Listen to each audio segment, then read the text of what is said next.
Assalamualaikum warahmatullahi wabarakatuh.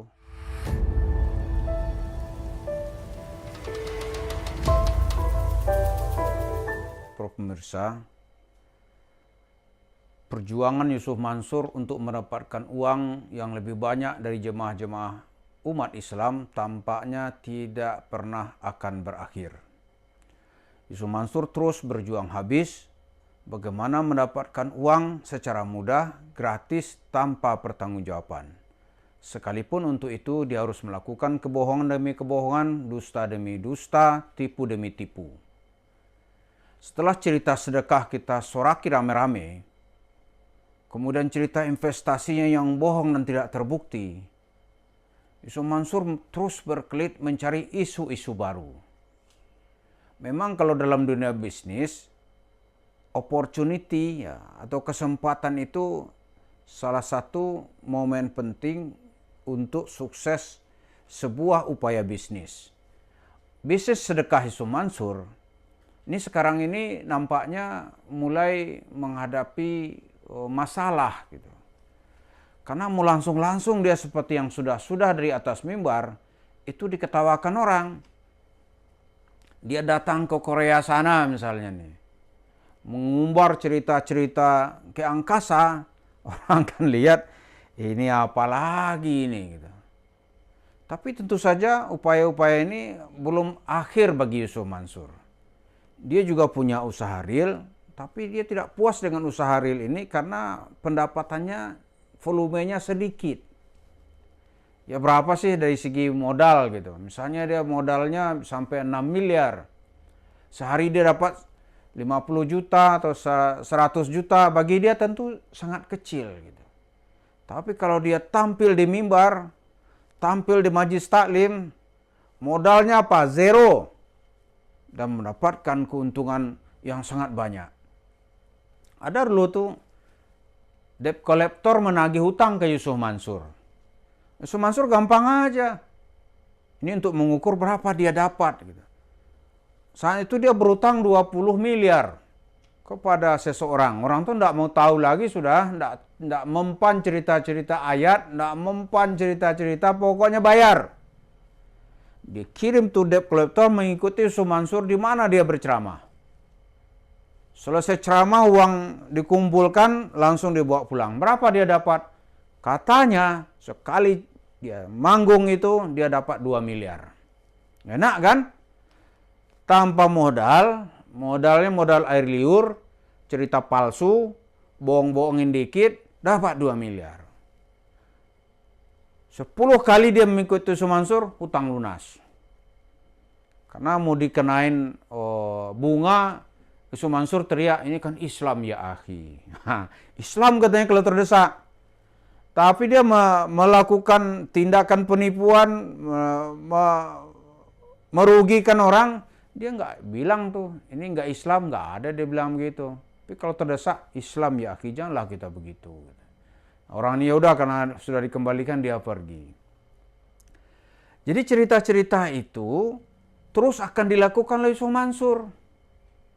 Nah problemnya sekarang bagaimana menghindari diri agar tidak terkena dengan rayuan Yusuf Mansur yang berikutnya, agar kita atau jemaah-jemaah bisa selamat dari upaya Yusuf Mansur.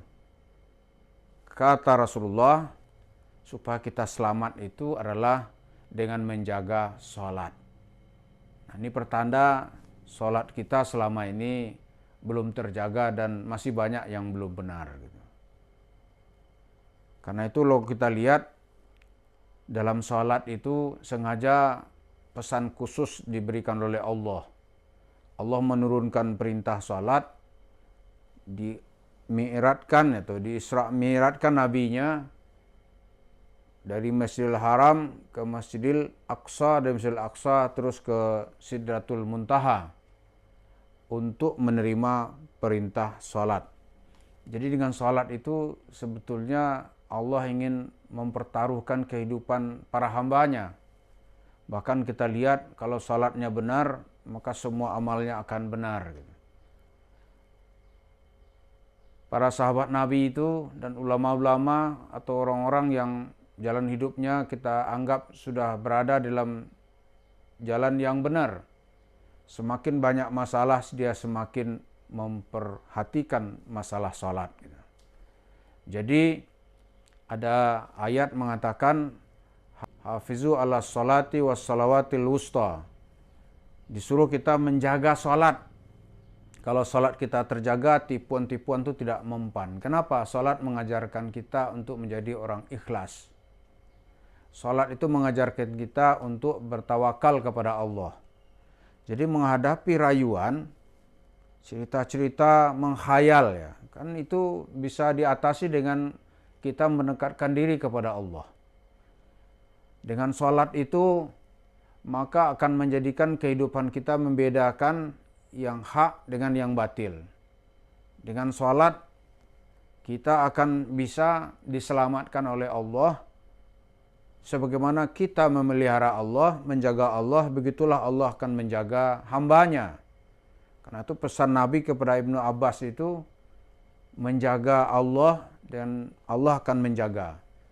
Jadi di tengah banyaknya rayuan dan tipuan, seperti yang paling getol disuarakan oleh Yusuf Mansur, ya menyelamatkan diri itu ya dengan bertawakal kepada Allah, menjaga kualitas salat kita. Kualitas salat. Semakin mendekati salat kita seperti yang diajarkan oleh Rasulullah, insya Allah semakin dekat Allah akan menolong kita.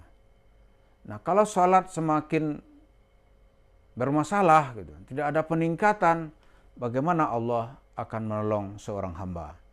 Jadi kita pahami bersama, Yusuf Mansur melakukan tindakannya itu bukan karena kejahilannya. Ya, bukan karena kejahilannya. Dia sangat mengerti. Dia melakukan upaya pengumpulan uang sedekah, investasi yang ceritanya itu dalam rangka bagaimana mendapatkan uang secara mudah dan tidak ada pertanggungjawaban hukum. Kalau seseorang mengikutinya, rugilah dia. Seseorang mempercayainya, celakalah dia.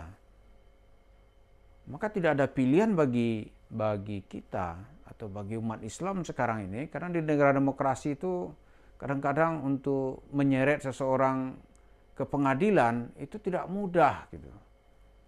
Karena masalah agama itu pemerintah akan sangat hati-hati. Lain halnya kalau kita ada di zaman negara khilafah, Khulafaur Rasyidun misalnya. Ya kan, khulafah yang 4 itu, atau di zaman penguasa-penguasa yang membela kepentingan rakyat. Ada tindakan penyimpangan, ya dia akan intervensi, ini tidak boleh gitu. Tapi kalau seperti sekarang ya pemerintah akan sangat hati-hati ketika menyangkut persoalan umat Islam. Paling dia serahkan kepada yang ahlinya. Lembaga yang ahli misalnya Majelis Ulama. Kalau di Indonesia ini Majelis Ulama Indonesia. Selama Majelis Ulama belum bersuara, pemerintah biasanya akan wait and see, kecuali ada tuntutan yang keras dari masyarakat. Nah, untuk pribadi, melindungi diri kita dari tipu-tipu ini, yaitu adalah dengan cara memperbaiki kualitas sholat. Mudah-mudahan dengan memperbaiki kualitas sholat, kita menjadi hamba yang ditolong dan dipelihara oleh Allah Subhanahu wa Ta'ala. Terima kasih. Assalamualaikum warahmatullahi wabarakatuh.